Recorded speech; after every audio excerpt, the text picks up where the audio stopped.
अस्सलाम वालेकुम दोस्तों, क्या आपके दोस्त के लिए आप अपनी जान दे सकते हो? दो दोस्त थे, अली और अहमद। दोनों बचपन से साथ थे। यार अहमद, हम हमेशा साथ रहेंगे। हाँ अली, हमेशा।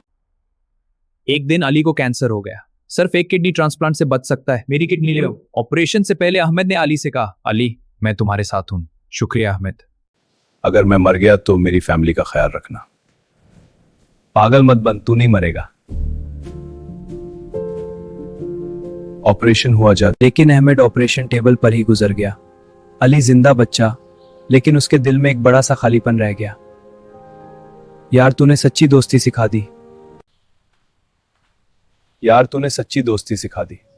दोस्तों, असली दोस्ती वो होती है जो अपनी जान दे दे। दोस्त तुझे कॉल किया क्योंकि तू कितना इंपॉर्टेंट मेरे लिए, समझा? हमेशा सपोर्ट किया, तू ही मेरा सच्चा दोस्त है। प्रॉमिस अगली बार मिलते हैं, और हाँ तू भी खुश रहे।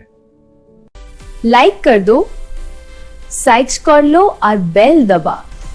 नेक्स्ट शार्ट कहानी किस टॉपिक की चाहिए? हॉरर, प्यार, माप या ट्विस्ट वाली?